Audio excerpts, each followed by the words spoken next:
বহির্বিশ্বের কাছে নিজেদের শক্তিমাত্রা তুলে ধরার জন্য পরাশক্তি দেশগুলোর মাঝে সামরিক দিক থেকে নিজেদের গুছিয়ে নেওয়ার প্রবণতা দেখা যায়। আর এই ধারাবাহিকতায় সমুদ্রের তলদেশেও নিজেদের দেশের সার্বভৌমত্ব রক্ষায় ব্যবহার করা হয় সাবমেরিন। প্রথম বিশ্বযুদ্ধের সময় সাবমেরিনের ব্যবহার বহুলভাবে লক্ষ্য করা যায়। বিগত কয়েক বছর ধরে এর আধুনিকায়ন লক্ষণীয়। এরই মধ্যে নিউক্লিয়ার শক্তি সমৃদ্ধ সাবমেরিন নতুন মাত্রা যোগ করেছে। খুব গোপনে শত্রুর রাডারকে ফাঁকি দিয়ে অনেক দূর থেকে শত্রুপক্ষের ঘাঁটিতে আঘাত হানতে সক্ষম বর্তমান সাবমেরিনগুলো। সমুদ্রের তলদেশে রাজত্ব করা এরকম সেরা 10টি সাবমেরিন নিয়ে আজকের এই ভিডিওটি সাজানো হয়েছে।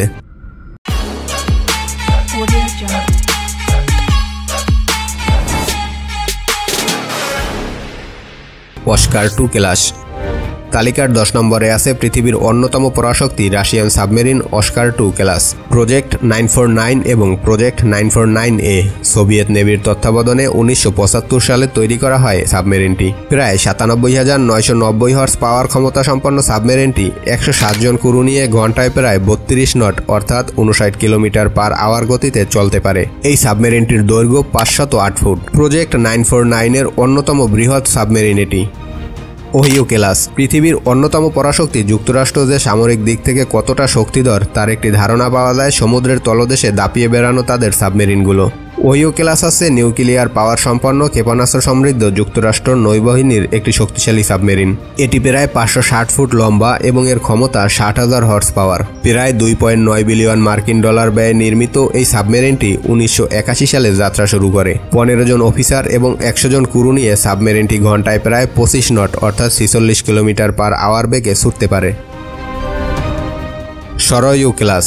এটি জাপানের অন্যতম অ্যাটাক সাবমেরিন। 2009 সালে এটি যাত্রা শুরু করে। 32,000 হর্স পাওয়ার ক্ষমতা সম্পন্ন এই সাবমেরিনটি তৈরি করতে ব্যয় হয়েছিল প্রায় 0.6 বিলিয়ন ডলার। 9 জন অফিসার এবং 56 জন ক্রু ধারণ ক্ষমতা সম্পন্ন এই সাবমেরিনের দৈর্ঘ্য 275 ফুট। সাবমেরিনটি ঘন্টায় প্রায় 337 কিলোমিটার বেগে ছুটতে পারে। Akula class Russia. 1984 সালে প্রায় 3 বিলিয়ন মার্কিন ডলার ব্যয়ে নির্মিত সাবমেরিনটি যাত্রা শুরু করে। 43,000 হর্স পাওয়ার ক্ষমতা সম্পন্ন 362 ফুটের এই সাবমেরিনটি 63 জন ক্রু নিয়ে ঘন্টায় প্রায় 65 কিলোমিটার বেগে ছুটতে পারে। সাবমেরিনটি 4 এপ্রিল 2012 সালে ভারতীয় নৌবাহিনীর কাছে হস্তান্তর করা হয় এবং এর নাম রাখা হয় INS চক্র। Loss Angel class. শতাব্দীতে ঘটে যাওয়া পরপর দুটি বিশ্বযুদ্ধ এবং ইউরোপীয় অর্থনৈতিক মন্দা ও প্রযুক্তির উৎকর্ষতায় আমেরিকা হয়ে উঠেছে এক অন্যতম পরাশক্তি। সামরিক সক্ষমতাকে তারা নিয়ে গেছে অভাবনীয় এক পর্যায়ে।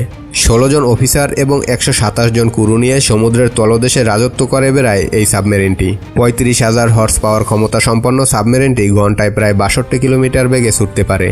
লম্বায় 362 ফুট সাবমেরিনটি নির্মাণে ব্যয় হয়েছিল প্রায় 1.5 বিলিয়ন মার্কিন ডলার। নিউক্লিয়ার পাওয়ার সম্পন্ন এই অ্যাটাক সাবমেরিনটি 688 ক্লাস সাবমেরিন নামেও পরিচিত।